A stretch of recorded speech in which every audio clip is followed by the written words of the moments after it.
কৃতজ্ঞতা জানাই মহান সৃষ্টিকর্তা আল্লাহকে। আজ থেকে 31 বছর আগে 1995 সালের জানুয়ারি মাসে এই বিদ্যালয়ে আমি প্রথম স্কুলের কাজ শুরু করি, বিদ্যালয়ে পাঠদান শুরু করি। এখন পর্যন্ত আল্লাহ আমাকে সুস্থভাবে এই বিদ্যালয় পরিচালনার দায়িত্ব পালন করার ক্ষমতা দিয়েছিল, তার জন্য তার কাছে শুকরিয়া আদায় করি, আলহামদুলিল্লাহ।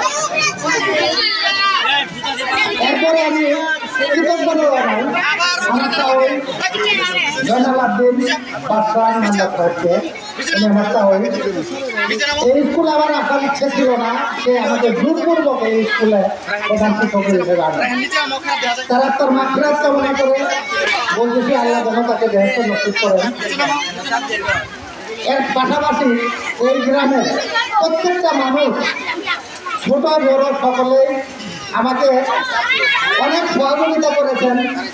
এক সময় দেখা গেছে এই স্কুলে কোনো শিক্ষার্থী ছিল না, একতলা ঘরের মধ্যে বাঁশের ফাইলে দিয়ে ব্যাঞ্চ বানানো হয়েছিল, সেই ব্যাঞ্চে কোনো শিক্ষার্থী ছিল না।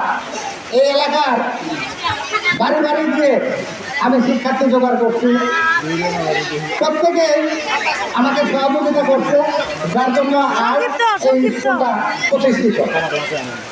তো আমার কর্মজীবনে অনেক কিছুই সবার সাথে আমি কথাবার্তা বলছি, চলাফেরা করছি, প্রত্যেকের বাড়িতে গেছি, সেটা বিদ্যালয়ের কাজেও গেছি, অনেকের সাথে বিভিন্ন ধরনের কথাবার্তা হয়েছে, এমনকি বলা চলে যে কতগুলো কথা একটু ছোটো বাচ্চাই হয়েছে, সেটা আমার বিদ্যালয়ের স্বার্থে।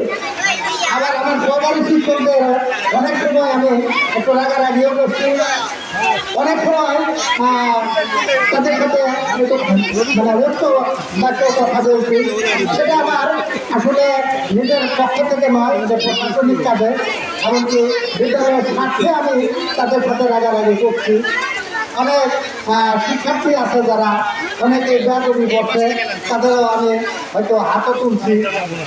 আর আমার বিদায় লগ্নে আমি যার সাথে যে ধরনের অন্যায় আচরণ করে থাকি, তারা সবাই আমাকে মাফ করে দেবে, সবাই আমাকে ক্ষমা সুন্দর দিতে দেখবেন। আর আমার কাছে তেমন কেউ কোনো ভুল করে নাই, আমি হয়তো দু একজনের কাছে করছি, তবে আমি দোয়া করি এই স্কুলের যেন উত্তরোত্তর উন্নতি হয়। এই স্কুলের শিক্ষার্থী যারা আছে তারা যেন ভবিষ্যতে মানুষের মতো মানুষ হয়, এই দোয়া করি। আমার শিক্ষকরা যাতে থাকবে এখানে স্কুলে কাজ করবে, এলাকার মানুষ আপনারা সবাই তাদেরকে সহযোগিতা করবেন যাতে এই বিদ্যালয়টা